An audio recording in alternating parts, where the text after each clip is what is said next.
Good morning, boys and girls. Today we're going to look at another thing that Jesus does to fulfill being a priest, our perfect priest. Remember, we saw him as a prophet and a priest, and we're going to look at one more thing in the future. But right now, let's look at another way, a deeper way that Jesus is our priest. Remember the priests where they went into the temple, they wore the breastplate to represent the people, to atone for their sins, to pay for the sins of the people. Well, another thing that Jesus does, we see in Hebrews 7:25, it says, "Consequently, he is able to save to the uttermost those who draw near to God through him, since he always lives to make intercession for them." So I have a question.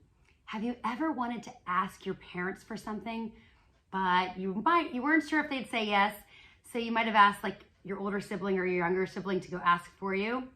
Maybe you wanted to ask your teacher for something and you're like, "Hey man, you ask. You're going to be the one who asks." Because you were kind of nervous to go before them and ask to see, because they might say no and you really didn't want them to say no. Or maybe you were meeting a new friend at school and they spoke a different language than you did, or they were using words that you didn't understand and you needed someone to explain them to you or to translate for you. Some way there was a barrier between you and the person that you wanted to communicate with. And you kind of needed someone else to make it make sense. Well, Jesus, as our priest, is the one who comes together to make it make sense. Jesus sits at the right hand of the throne of God. And we know that we're justified, we're made right with God when we believe and have faith in him. However, we also know that we keep sinning.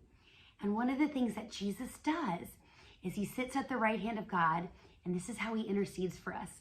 He reminds God that the sin that we're committing has been paid for. He says, "I covered it. I covered it. I covered it." And he pleads for us, and he reminds God that that sin has been covered by his sacrifice. And it's not that God forgets, but it's one of those things that happens continually in the present tense because we're continually sinning, even though we've been made right with God. And we can be right with God because the blood of Jesus Christ covered all the things we had done and all the things we will do. So that's how Jesus brings it together. He is in the middle, translating or speaking for us so that God sees us through the righteousness of Christ.